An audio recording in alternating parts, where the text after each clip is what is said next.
సునాదస్వరము April 13. భయపడకుము, నేను నీ దేవుడినై ఉన్నాను. దిగులు పడకుము, నేను నిన్ను బలపరుతును.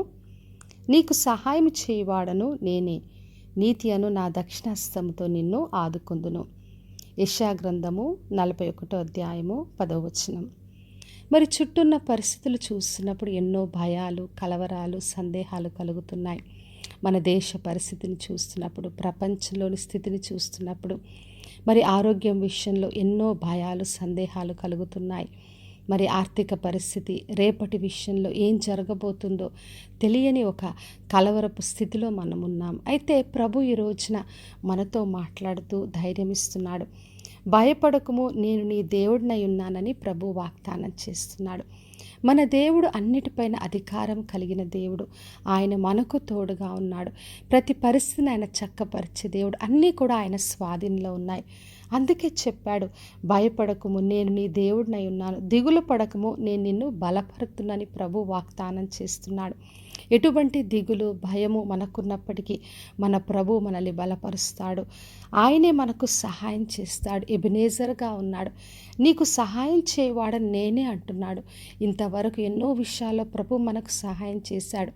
ఇప్పుడు కూడా మనకు ఆయన సహాయపు రాయిగా ఉండి మనల్ని క్షేమంగా, సురక్షితంగా నడిపించే దేవుడు. అందుకే చెప్పాడు, నీతి అను నా దక్షిణహస్తంతో నిన్ను ఆదుకొందును అని.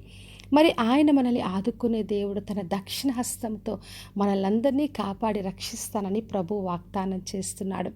కాబట్టి ఆయన ఇచ్చిన వాగ్దానాన్ని బట్టి ధైర్యంతో, విశ్వాసంతో మన ముందు కొనసాగాలని ప్రభు కోరుతున్నాడు. మత్తయి సువార్త 14వ అధ్యాయము 24 నుంచి 33వ వచనంలో చదివినప్పుడు, యేసుక్రీస్తు శిష్యులందరూ కూడా దోణిలో వెళ్తున్నప్పుడు గాలి అలల చేత అది కొట్టబడుచున్నప్పుడు యేసుక్రీస్తు సముద్రం మీద నడుస్తూ వచ్చాడు. వాళ్ళతో చెప్పాడు, ధైర్యం తెచ్చుకొనుడి, నేనే, భయపడకమని చెప్పాడు.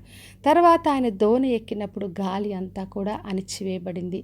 కాబట్టి నా ప్రియ సహోదరి, సహోదరా, ఎటువంటి కలవరాలు, ఎటువంటి భయము స్థితిలో మనం ఉన్నప్పటికీ ప్రభు మన దోణిలో ఉన్నప్పుడు, ఆయన మన దగ్గరికి వచ్చినప్పుడు ప్రతిదీ కూడా నిమ్మలపరచబడుతుంది. అన్ని విషయాల్లో మనము సురక్షితంగా ఉంటాం, క్షేమంగా అద్దరికి చేర్చబడతాం.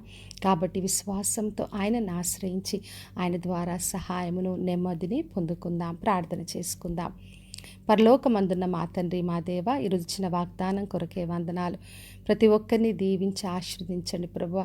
ఎవరు ఏ భయంతో, కలవరంతో ఉన్నారు ప్రభు, అందరినీ కూడా బలపరిచి, ధైర్యపరిచి, సురక్షితంగా అద్దరికి చేర్చమని యేసు నామములో అడిగి వేడుకొంచున్నాను తండ్రి, ఆమెన్. ఈ శుభవచనము వినుచున్న ప్రతి ఒక్కరి జీవితంలో నెరవేర్చబడునుగాక. నేను మీ ప్రియ సహోదరి మంజులాచరణ్.